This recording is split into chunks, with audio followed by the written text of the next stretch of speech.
और हाथी की कहानी बहुत समय पहले की बात है। एक विशाल रेगिस्तान के किनारे एक गांव बसा था। उस गांव के पास एक हरा भरा नखलिस्तान था, जहां ऊंटों का एक बड़ा झुंड रहता था। उन्हीं में एक ऊंट था जिसका नाम बबलू था। बबलू बहुत मेहनती था, लेकिन उसके मन में हमेशा एक बात खटकती रहती, काश मैं भी हाथी जितना बड़ा और ताकतवर होता। हर दिन जब बबलू अपने मालिक के साथ काम पर जाता, तो रास्ते में नदी किनारे रहने वाले हाथियों को देखता। वे बड़े बड़े पेड़ उखाड़ लेते, अपनी सूंड से पानी छिड़कते और खेलते रहते। यह देखकर बबलू सोचता, वाह, ये कितने ताकतवर है। मैं तो बस बोझ उठाने वाला एक साधारण ऊंट हूं। धीरे धीरे उसके मन में हीन भावना भरने लगी। उसे अपने लंबे पैर और टेढ़ी गर्दन पर शर्म आने लगी। वह सोचता, अगर मैं भी हाथी होता तो सब मुझसे डरते और मेरा सम्मान करते। एक दिन की बात है, गांव में एक बड़ा उत्सव होने वाला था। गांव के राजा ने आदेश दिया कि नखलिस्तान से लकड़ी और फल लाकर उत्सव की तैयारी की जाए। इसके लिए ऊंटों और हाथियों दोनों को बुलाया गया।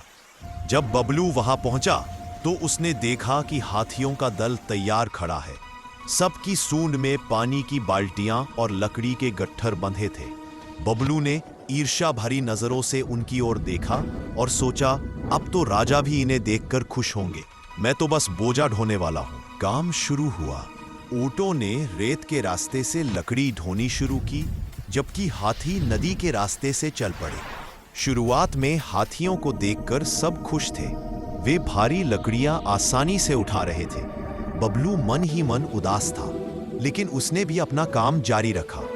दोपहर होते होते मौसम अचानक बदल गया। तेज आंधी चली और रेगिस्तान में रेत का तूफान उठ गया। हाथी जो नदी के किनारे जा रहे थे, उनका रास्ता रेत से भर गया। भारी शरीर होने के कारण वे फिसलने लगे। उनकी सूंड में रेत भरने लगी और वे थक कर बैठ गए। वहीं ऊंटों के लिए यह मौसम कोई नया नहीं था। बबलू और उसके साथी रेत में भी आराम से चल सकते थे। उनकी लंबी टांगें और बंद हो सकने वाली नथुनें उन्हें रेत से बचा रही थी। बबलू ने देखा कि कई हाथी रास्ता भटक गए हैं और उन्हें पानी नहीं मिल पा रहा। तभी उसे ख्याल आया, अगर मैं उनकी मदद कर दूं तो शायद मैं भी कुछ बड़ा कर सकूं। वो दौड़ता हुआ हाथियों की ओर गया और ऊंटों का झुंड लेकर आया। उन्होंने मिलकर रेत में रास्ता बनाया और हाथियों को बाहर निकलने में मदद की। जब सब गांव लौटे तो राजा को सारी बात पता चली। राजा ने कहा, तुम सबने मेहनत की, लेकिन आज सबसे बड़ा काम ऊंट बबलू ने किया है। उसने अपने गुणों से न केवल खुद को साबित किया, बल्कि दूसरों की भी रक्षा की। यह सुनकर बबलू गर्व से मुस्कुराया। उसे समझ आ गया कि हर किसी की अपनी खासियत होती है। हाथी ताकतवर था, लेकिन रेगिस्तान में उसकी ताकत बेकार थी। वहीं ऊंट का शरीर, जो उसे पहले अजीब लगता था, वही उसकी सबसे बड़ी ताकत थी। उस दिन के बाद बबलू ने कभी खुद की तुलना किसी और से नहीं की।